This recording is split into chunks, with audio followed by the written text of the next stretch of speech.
Hello everyone, আসসালামু আলাইকুম। Welcome back to my channel Nilu cooking হাউজে। আজকে আমি রাইস কুকারে পোলাও কিভাবে রান্না করব নতুন গৃহিণীদের জন্য দেখিয়ে দিব। আমি এখানে 3 পট পোলাওর চাল নিয়েছি, তা আগে ধুয়ে নিব। আমি ননস্টিকের পাত্রটি বসিয়ে দিয়েছি, চুলাটা আমি অন করে দিয়েছি, তাই হলুদ বাতি জ্বলছে। এখন আমি নিচের দিকে চেপে এটা কুকিংয়ে রাখবো। আমি আজকে ঘিয়ে রান্না করব পোলাওটা। ঘিটা আমি ফ্রিজে রেখেছি, গরম পানিতে মেল্ট করে নিয়েছি। এখন আমি ঘি দিয়ে দিব আধা কাপ পরিমাণ।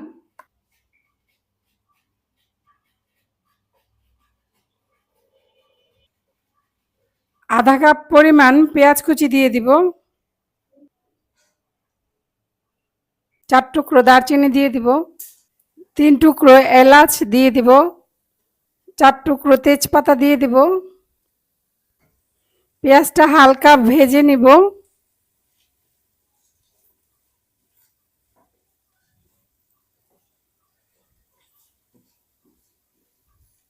পেঁয়াজটা হালকা ভাজা হয়ে গেছে। এখন আমি ধুয়ে রাখা পোলাওর চালগুলো দিয়ে দিব। বিসমিল্লাহির রহমানির রহিম। চালটা আমি ভেজে নিব।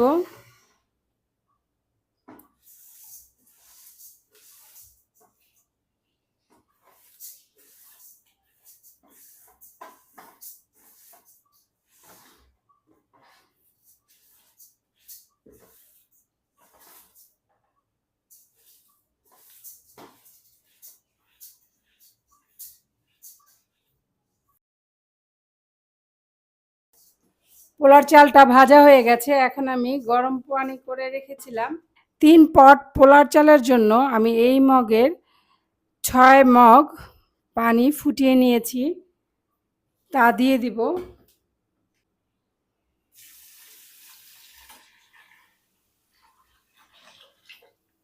লবণ দিয়ে দিব 3 চা চামচ।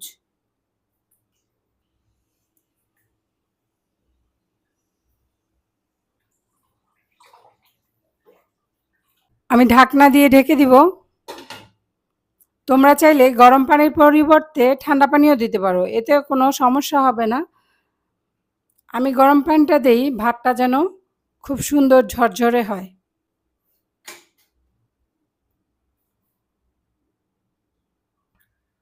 পোলাওটা হয়ে গেছে, হলুদ বাতি জ্বলে গেছে।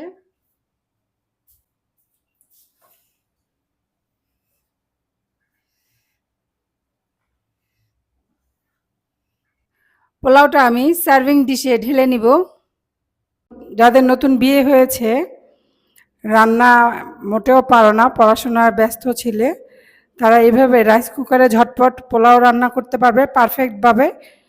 কোনো সমস্যাই হবে না, না পোড়া লাগবে, না কম সিদ্ধ হবে, না বেশি সিদ্ধ হবে। যতটুকু চাল দিবে তার দ্বিগুণ পরিমাণ পানি দিবে। 1 পট চাল হলে 1 চা চামচ লবণ দিবে। এই 3টা জিনিস মনে রাখবে। আমার রান্নাটা কেমন হলো কমেন্টে জানাবে। আমার রান্নাটি ভালো লাগলে অবশ্যই একটি লাইক দিবে এবং আমার চ্যানেলটিকে সাবস্ক্রাইব করে আমার চ্যানেলটির পাশে থাকবে। সবাই ভালো থাকবে, সুস্থ থাকবে। আল্লাহ হাফেজ।